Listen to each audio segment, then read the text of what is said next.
Pero yo a veces pienso, ojalá con esto del desánimo fuera igual que las recetas de la Thermomix, que yo siempre digo, si tú sigues las instrucciones y echas todo tal como te manda, funciona y sale. ¿A que sí? Las que la tenéis. Yo siempre digo, funciona, ¿verdad? Ojalá yo pudiera deciros A más B más C y os va a salir una bechamel increíble.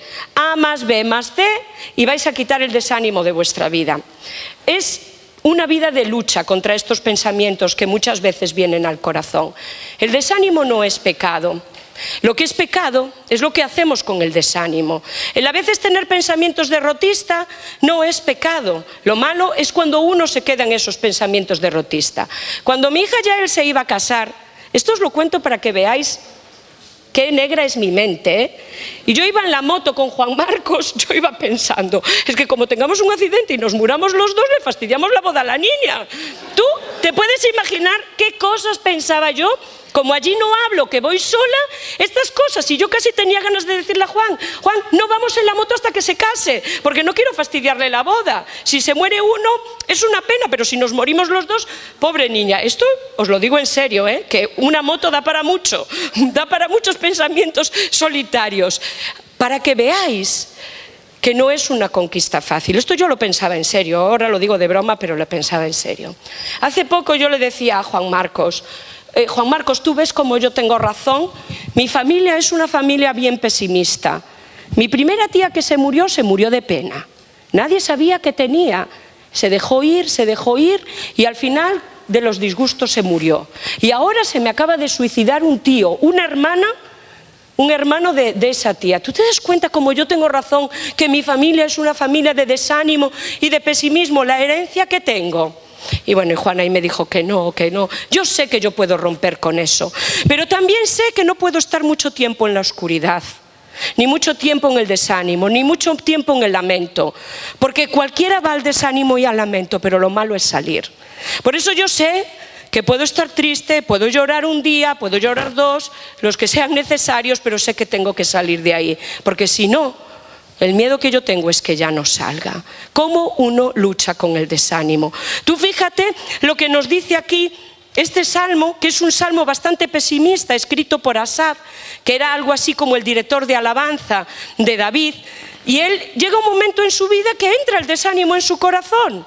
Entra el desánimo y empieza a ver que los ricos prosperan, que a los ricos le va bien, y como que dice, bueno, pero ¿para qué? ¿Para qué tantos sacrificios? Y al final a los que le va bien, no han hecho nada y aún así les va bien, ¿verdad?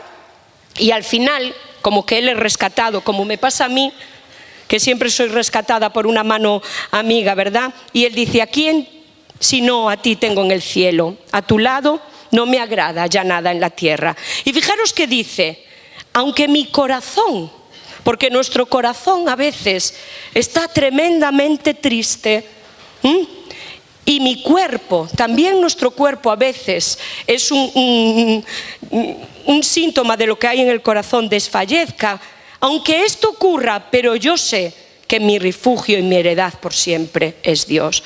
¿Cuántas veces he sentido esta vocecita en mi cabeza? Vas a poder hacer frente, vas a poder hacer frente. ¿Cuántas veces? Y a veces he vivido situaciones duras, difíciles, y esto pasaba, vas a poder hacer frente porque yo estoy contigo. Pero porque me lo he predicado muchas veces, porque he meditado en ello, he oído muchas predicaciones, le he oído a mi marido años y años, predicaciones de optimismo, de victoria, de fe, y yo sé que eso ha calado en mi corazón, y cuando llega el momento sé que voy a poder hacer frente. Si el Señor me lo envía, Él me va a dar las fuerzas y voy a poder hacer frente. Pero fíjate que este no es el texto que quiero predicar hoy. Hoy he escogido un texto francamente triste. Un texto que tal vez tendríamos que sacarnos los zapatos y arrodillarnos para leerlo, porque para mí es de lo más íntimo. Para mí es uno de los pasajes más tremendos que hay en la Escritura. Hay mucha gente que se queda con la cruz, que se queda con la pasión y dice, ¡buah, eso es tremendo! Y lo es. Pero para mí lo que es realmente tremendo, ¿sabéis lo que es? El episodio de la transfiguración. Para mí, eso es el texto que se me pone un nudo en la garganta. Un texto que uno dice, Dios, ¿cómo uno puede llevar esto? ¿Cómo uno puede sobrellevar tanto dolor? ¿Cómo uno puede sobrellevar tanta angustia? No hay muchas predicaciones sobre Getsemaní. Spurgeon tiene 3 predicaciones, me las he leído las 3, me han gustado, ya sabéis que es como muy, pues del siglo pasado, pero dice verdades tremendas, me ha encantado, pero no se predica mucho sobre la transfiguración, tal vez por eso, porque es un pasaje que te prende el corazón y que te deja sin palabras. No voy a meterme mucho en él porque, no sé, ni me considero la persona adecuada para hacerlo, pero sí que me gustaría aprender de Jesús, porque Él es nuestro maestro. Y Jesús pasó por el mayor tormento que tú te puedas imaginar. No sé cuál será tu dolor, no sé cuál será tu desilusión, pero sea cual sea, nada es comparable a lo que Jesús pasó en Getsemaní. Por eso me gustaría que viéramos en esta mañana qué hizo Jesús. ¿Qué hizo Jesús para salir victorioso de Getsemaní, para coger fuerzas para ir a la cruz? Y vamos a ir entonces a leer ese pasaje que se encuentra en Lucas. Sabéis que lo recogen los 3 sinópticos y yo he escogido el de Lucas, pero los 3 lo recogen. Jesús ora en Getsemaní. Lucas 26, del 36 al 46. ¿Amén? ¿Lo tenéis? No.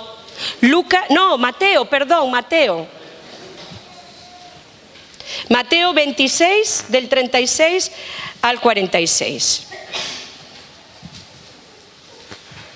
Ahora sí que ya lo he dicho bien, amén.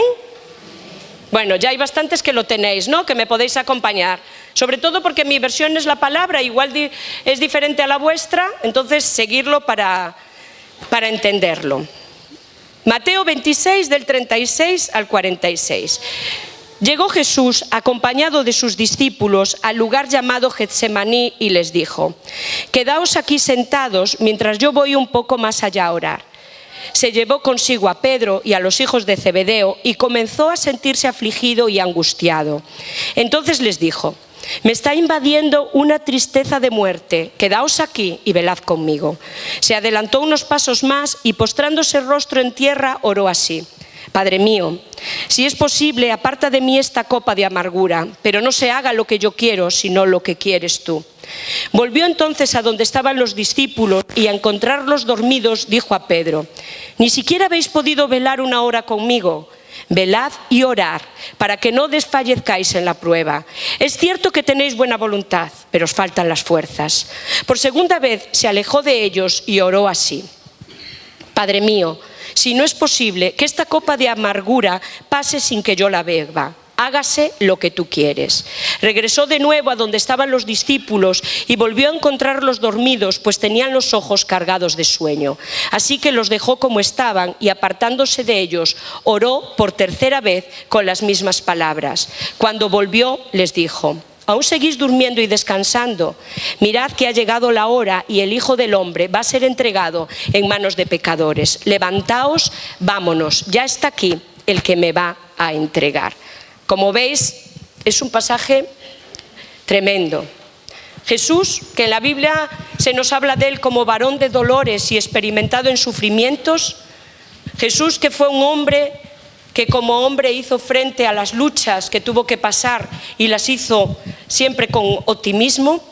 Parece que en Getsemaní todo cambia, ¿verdad? Nos dice la Escritura que después de la cena hubo un cántico. En Getsemaní no hay cánticos. En Getsemaní está un hombre que puede ocultar su dolor, pero no quiere. Y yo admiro mucho esto de Jesús, porque a nadie le gusta que nos vean, bueno, por lo menos a mí, no me gusta que me vean sufrir, ¿verdad que no? A nadie le gusta. Creo yo, a mí no me gusta, cuando estoy pasando por mucho dolor, yo prefiero estar sola.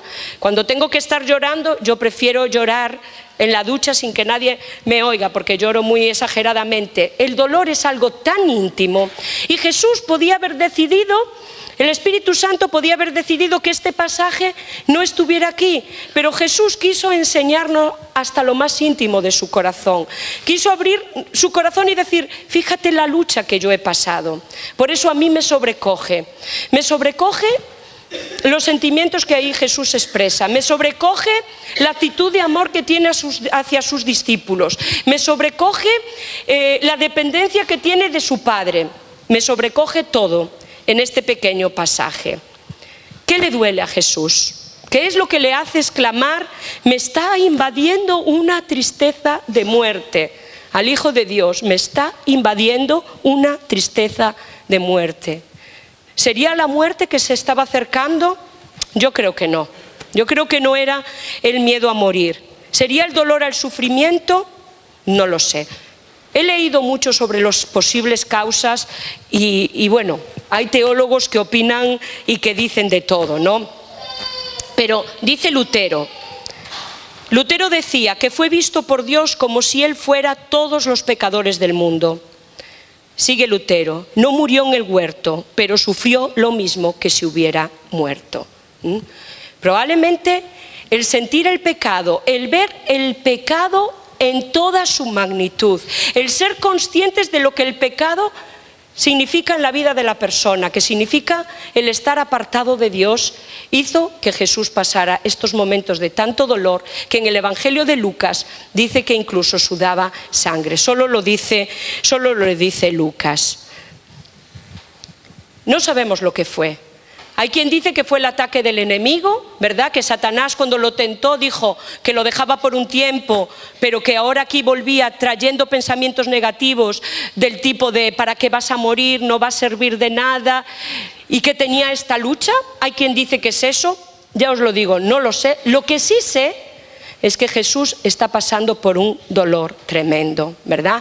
Jesús fue a orar a Getsemaní, un sitio que era habitual en él, no se escondió, sabía que ya su hora estaba cerca, que ya Judas, ¿verdad?, lo iba a entregar y no se metió en una habitación para que Judas tardara, no, fue como tenía por costumbre y fue a Getsemaní a orar.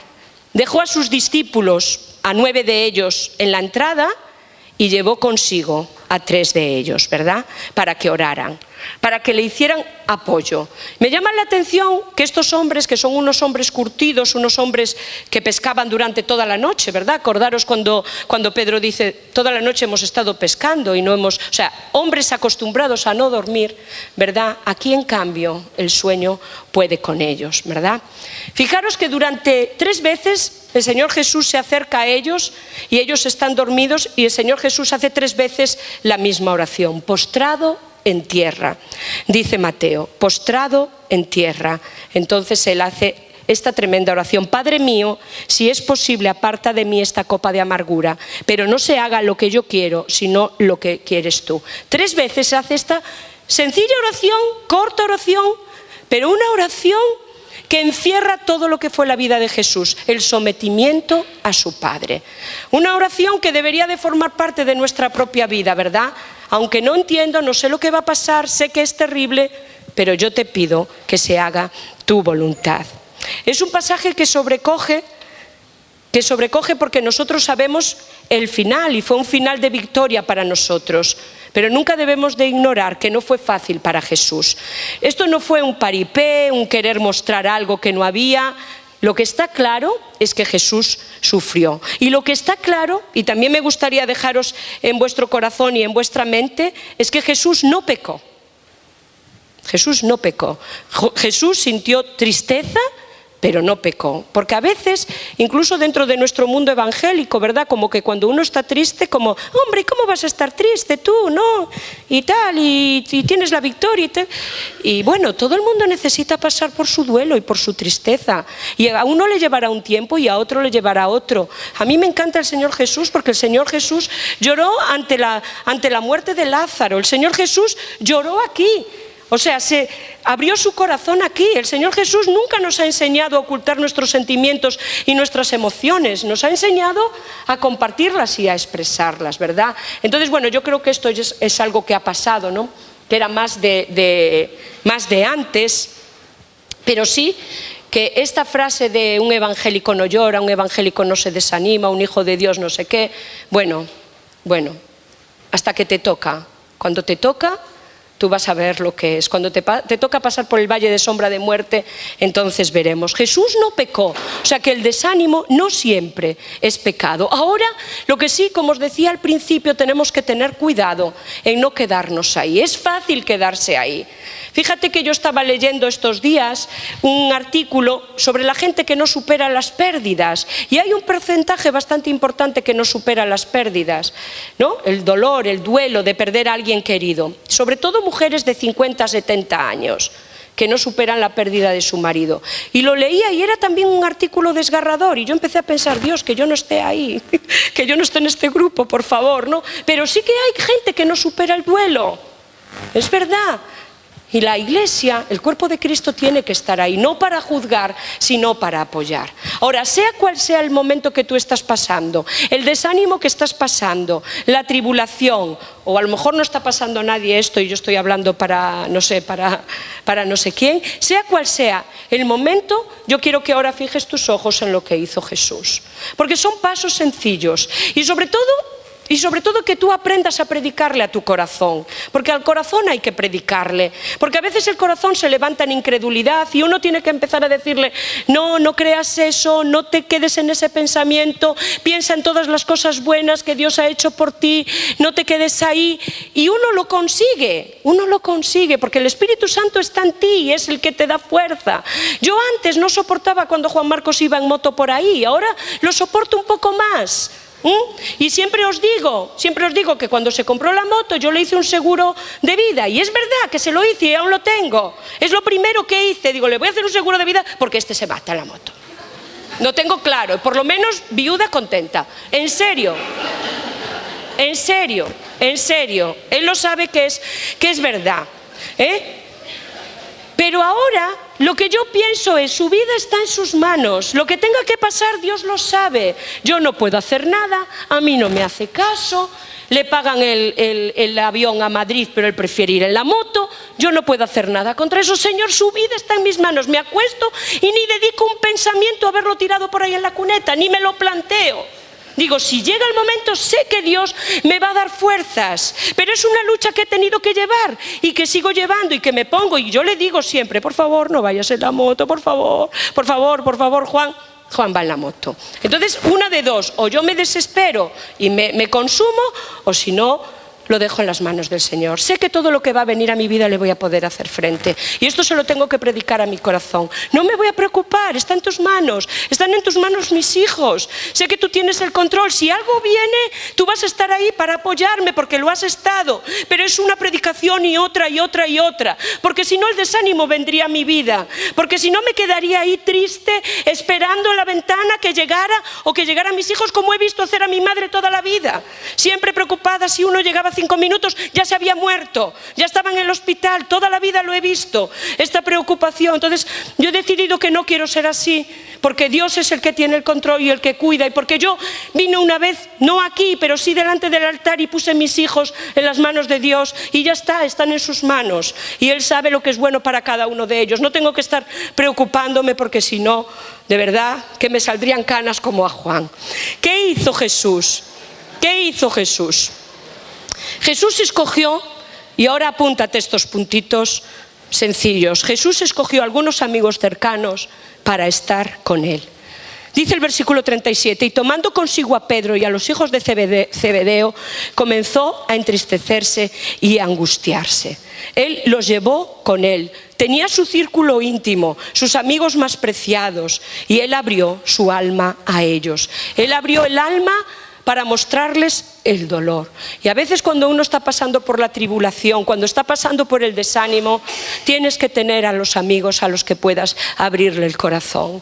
Yo vine de allí de la aldea y le dije eso a Juan. Juan, mi familia es pesimista, míralo. Y Juan Marcos me predicó en el buen sentido, no, Sole, tal. Y yo ya lo sabía, pero necesitaba que alguien me lo dijera. No, tu familia no es así, porque la bendición de Dios está en tu vida. Entonces yo dije, sí, Señor, lo creo, es verdad. Pero a veces uno tiene que confesarlo. Y entre nosotros es otro de los problemas que yo veo en los evangélicos. Como que nos da miedo porque me va a juzgar, que va a pensar, ¿verdad?, que va a opinar si yo le digo. Tú no sabes, cuando tú estás en un retiro, en un sitio especial, ¿no?, y sale la gente delante para que ores por ellos, tú no sabes la de cosas tremendas que te cuentan. Yo creo que ahí cogen la valentía, pero cosas que yo he ido, que caray. Lo bueno es que a mí luego se me olvida todo, no me acuerdo ni de quién me lo dijo, ni de dónde era, ni de nada, pero a veces me han dicho cosas que, ¿no? De luchas que está pasando. Necesitamos compartir. Cuando ha habido pecado en nuestra vida, necesitamos compartirlo y decir, he tenido este problema, estoy por este desánimo, sin miedo a que nos juzguen. ¿Tú te imaginas si ahí los discípulos, Pedro, porque estaba medio dormido, que igual si no lo hacía, le hubiera empezado al Señor Jesús, venga Jesús, pero ¿cómo dices esto, hombre? ¿Cómo vas a estar tú triste? Pero, ¿y tú qué nos has enseñado y qué nos has dicho que nos dejas la paz? ¿Tú te imaginas que hubieran empezado a hablar así a Jesús? ¿Verdad? A veces ante el dolor lo único que nos queda es el silencio, es la compañía, la amistad, el decirte comprendo, sé que lo estás pasando mal. Es lo único a veces que necesitamos. No estamos llamados a juzgar, y que seas un hijo de Dios no quiere decir que tengas que tener la palabra. A mí también me pasa, a veces cuando alguien me cuenta algo, yo digo, Dios mío, dame la palabra, ¿verdad? La palabra mágica para que la persona se levante. No siempre tenemos la palabra mágica. A veces no sabemos qué decir, pero estoy contigo y te acompaño. Es importante esta idea que tenemos muchas veces aún entre nosotros de vivir nuestro cristianismo solo, nuestros problemas solo yo con el Señor, ¿verdad? Y los pastores, el pastor no puede confiarse en nadie porque si no va a parecer un poco humano y eso es un problema. Eso no viene en la Biblia, no tiene ningún sentido. Tenemos que ministrarnos unos a otros, apoyarnos unos a otros, ayudarnos unos a otros. Para eso tenemos las células, para tener grupos más pequeños, pero también aprovecha cuando vienes al culto. Aprovecha para tener una palabra de ánimo para alguien, aprovecha para ministrar a alguien, para alentar a alguien, porque seguro que en esta mañana hay alguien que está necesitando una palabra de aliento. No que le des un discurso, no que le des un sermón, no que le cuentes ahí la Biblia de Génesis, Apocalipsis, pero que le digas, Dios está contigo y te ama, no temas. Solo una palabra, o que le des un abrazo, porque nos necesitamos unos a otros. Y si Jesús necesitó tener a 3 de sus discípulos cerca de él, ¿cuánto más no necesitamos tener a nuestros amigos cerca de nosotros? Se acabó el sufrir más por ser evangélicos. Se acabó que no me atrevo a decir a alguien lo que pasa porque no vaya a ser lo que opine de mí. Hasta Pablo nos dice en 2 de Corintios, ¿verdad?, que cuando estaban tristes, todo le estaba saliendo mal, dice, gracias a Dios vino Tito, ¿verdad?, para apoyarnos. O sea, necesitamos el apoyo de amigos y de hermanos que estén con nosotros. Y sin temor y sin miedo a confesar. Ahora, búscate personas también, pues bueno, que sean espirituales y que sean maduras en el Señor, sobre todo para decir ciertas cosas. Pero es importante el apoyo de los demás. Jesús hizo algo más, ¿verdad? Él pidió ayuda para la batalla espiritual. Dice en el versículo 38, quedaos aquí y velad conmigo. Jesús le pidió a sus discípulos, le dijo, ¿verdad? Estoy triste, o sea, tengo una tristeza que está carcomiéndome por dentro, orad por mí.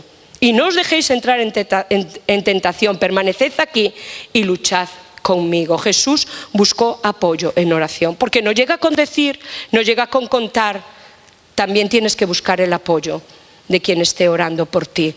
No somos llaneros solitarios, ni vamos solos por la vida.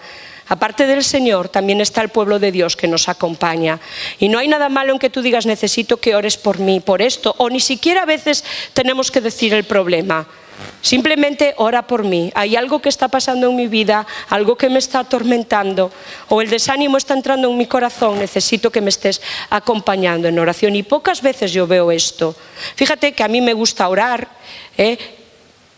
para mí es un deleite orar, y pocas veces la gente me dice ora por mí. Bueno, no sé, a lo mejor se lo dicen a otros y no me lo dicen, o no tenemos costumbre. Últimamente en la iglesia estamos intentando reavivar, ¿verdad?, la oración, la importancia de que como comunidad oremos, la importancia de que oremos en las células unos por otros, de que nos acompañemos, de que tengamos un soporte de alguien que sabemos que está orando por nosotros, que se va a comprometer y lo va a hacer. Y no nos cansaremos de hacerlo hasta que realmente se vea mayor fruto. Necesitamos hermanos orando por otros hermanos, el pueblo ministrando al pueblo, Vale, necesitamos. Cuando tengas una necesidad, tú dilo. Hemos puesto la cajita, ahora en octubre volveremos a poner más pedidos. Atrévete a pedir que oren por ti. A mí me llama la atención que muchas veces cuando dices, hay motivos de oración, la gente no tiene motivos de oración, es algo espectacular, ¿no? ¿Será que todo les va tan bien? ¿Será? ¿O será que ya consideramos que no vale la pena? ¿O que bueno, ya oraré yo? ¿Para qué voy a compartir? Lo mío no le interesa a nadie. ¿Para qué voy? No sé las cosas. Es que por nuestras cabezas pasan tantas cosas que de verdad que a veces rayamos. Entonces, ¿qué pasará por esas cabecitas que no quieren compartir motivos de oración? Que no lo sé, pero lo que sí sé es que eso es una mentira del enemigo. Porque hay que compartir y hay que orar unos por otros y el Señor nos ha llamado a ello. Pero el Señor Jesús hizo también algo más. Primero buscó amigos que lo apoyaran, yo no sé si lo apoyaron mucho, pero Él los buscó. Ellos estaban allí, dormidos, pero estaban allí. Y a veces el ver a una cara amiga cerca de ti, pues ya te hace, ¿verdad? Les pidió que oraran, aunque no fueron capaces, pero les pidió que oraran. Y también abrió su corazón al Padre. Abrió su corazón al Padre. En Marcos, ¿verdad? A Dios le llama Abba. Le está llamando papaíto. Padre mío, si es posible, pase de mí esta copa. Dios no quiere que tapemos nuestra angustia. El Señor Jesús está siendo sincero. Si es posible, pase de mí esta copa. No quiero pasar por ella. Me está produciendo un tremendo dolor. Me lo está produciendo ya ahora. O sea, ya ahora estoy sufriendo hasta la muerte. Juan Marcos ha predicado muchas veces sobre esto, ¿verdad? De exponer nuestros sentimientos. No tenemos que, a veces sabemos que a Dios no lo podemos engañar, porque esto lo sabemos todos, no me cabe la menor duda. Pero luego a la hora de la verdad actuamos y oramos como si a Dios lo pudiéramos engañar. Y ocultamos nuestros sentimientos y no le decimos pues cómo nos sentimos. Jesús está abatido, no quiere pasar por lo que tiene que pasar.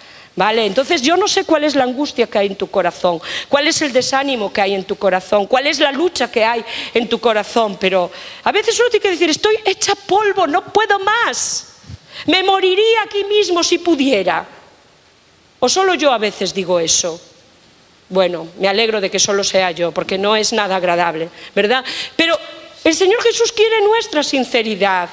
No somos superhéroes, no tenemos que impresionar a nada. Somos hijos de Dios que hemos sido salvados y que pasamos luchas, que pasamos desgracias, que pasamos calamidades, que pasamos hambre, que pasamos sed, como todos los demás. El Señor Jesús, Dios quiere que seamos sinceros y que abramos nuestro corazón, ¿verdad? Padre mío, si es posible, pase de mí esta copa. En Marcos dice, Abba, si es posible, pase de mí esta copa. Y finalmente, y con esto casi voy a terminar, esta es la parte casi más importante de todo esto que os digo. Su alma descansó en la soberanía de Dios. Su alma descansó en la soberanía de Dios. Pero no se haga lo que yo quiero, sino lo que tú quieres.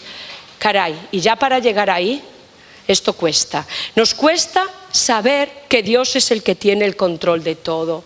A veces tenemos a Dios en todos los sitios posibles, menos en el trono. Dios es Dios de las naciones, Dios es Dios de los países, es Dios del mundo, es Dios de tu vida. Él tiene el control de tu vida y tú no sabes la libertad que da esto, el saber que tu vida está en las manos de Dios. Y ahí dejarte, es lo que hizo el Señor Jesús. No se haga lo que yo quiero, que se haga como tú quieres, tú sabes lo mejor. Y si Él tuvo esta actitud, ¿cuánto más nosotros? Pero ¿cuánto nos cuesta soltar esa angustia? ¿Cuánto nos cuesta a veces soltar ese dolor? ¿Verdad? ¿Cuánto nos cuesta estar ahí dándole vueltas y vueltas? Porque eso nos gusta, aunque parezca mentira, y nos gusta estar en estos pensamientos ahí negativos y carcomiéndonos y autocompadeciéndonos. Porque reconocer la soberanía de Dios es decir, no sé lo que va a pasar, no sé lo que voy a tener, pero sí sé que mi vida está en tus manos. Eso es reconocer la soberanía de Dios en tu vida. Y Dios viene para ser soberano para que tú descanses, para que tú dejes de darle vueltas, para que tú dejes de preocuparte, para que tú entiendas que el Espíritu Santo está en tu vida y Él está sentado en su trono y está comprometido con tu vida. Y porque Él dice que ninguna arma forjada contra ti prosperará.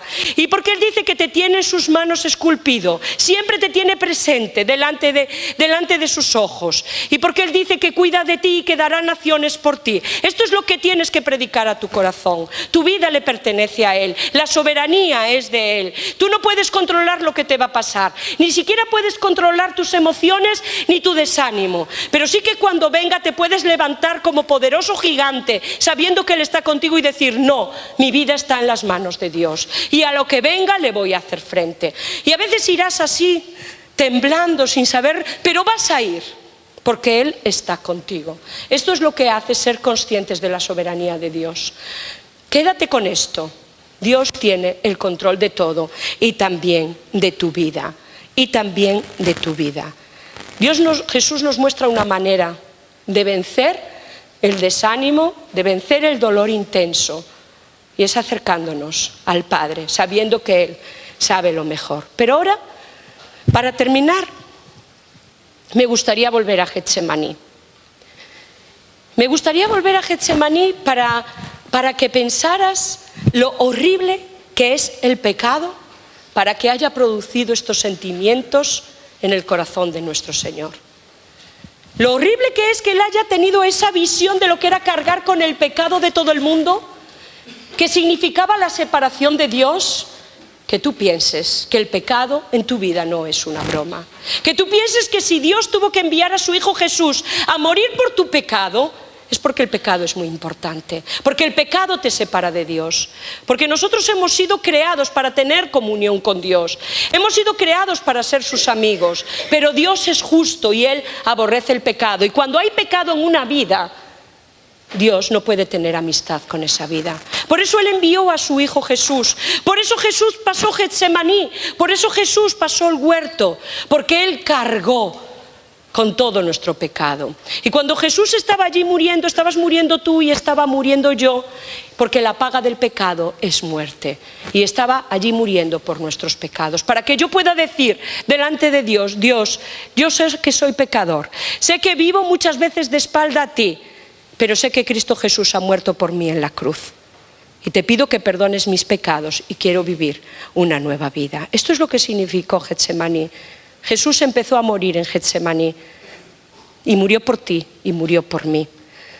Nunca frivolices con el pecado. A veces no le damos importancia y decimos: bueno, todos pecan, los hay peores que yo, el pecado es esto, el pecado es aquello, yo soy una buena persona. El pecado es desobedecer a Dios y vivir de espaldas a Dios, y Dios aborrece el pecado, hasta el punto que permitió que su Hijo sufriera todo eso. Por eso en esta mañana yo podía hacer muchos llamamientos o varios llamamientos. Podía llamarte a que pusieras tus cuitas y tus problemas delante de Dios. Podría llamarte a que te levantes a orar por alguien que está realmente apesadumbrado. Podía llamarte, no sé, a tantas cosas. Pero permite que en esta mañana te llame a que aceptes a Jesús. Porque es lo más importante que puede ocurrir en tu vida. No hay nada más importante. A veces no lo entendemos todo, no lo sabemos todo, pero si tú estás sintiendo que tu corazón se está acelerando, si tú estás sintiendo algo diferente, es que Dios está llamando a tu vida. Y Dios no pierde oportunidad. Dios en esta mañana está llamando porque tu salvación ha costado mucho a Jesús. Y Él ha muerto por ti para que tú hoy puedas ser libre. Entonces, si tú realmente sientes en tu corazón el deseo de aceptar a Jesús, me gustaría que repitieras conmigo estas palabras. Unas palabras sencillas, que las digas, no como yo las digo, pero sí que tengan los elementos que yo voy a decir, y que tú le pidas a Jesús que venga a tu vida. Vamos a orar esta oración de aceptación a Jesús. Sí, Padre, que estás en los cielos, te doy gracias, Señor, por la muerte de Jesús en la cruz. Te pido perdón por mis pecados, que he vivido de espaldas a ti, que no he escuchado tu voz, que no he estado atento, y te pido perdón y pido que Jesús pueda venir a mi vida, que perdone mis pecados, y quiero ser un hijo tuyo, Señor, y quiero vivir de acuerdo a lo que tú dices en tu palabra, Señor. Te lo pido en el nombre de Jesús. Amén. Amén. Amén. Pues yo no sé si hay alguna persona que ha hecho esta oración de aceptación de Jesús. ¿Hay alguna persona que levante su mano para que lo sepamos y vamos a orar? Como hemos dicho, oramos unos por otros. ¿Hay alguien que realmente le ha pedido a Jesús que venga a su vida? Que Dios te bendiga. Que Dios te bendiga. Que Dios os bendiga y que siempre podamos recordar, ¿verdad?, que la angustia, el dolor puede venir a nuestra vida, pero eso no es el fin. Eso es un camino que Dios va a utilizar para acercarnos más a Él. De todos los dolores, de todos los problemas que haya habido en tu vida, Dios quiere sacar algo bueno para ti. Tú no vas a ser la misma persona, vas a ser mucho mejor, porque estarás mucho más preparado para bendecir a otros, estarás mucho más preparado para seguir el camino que Dios te muestra. Que el Señor os bendiga.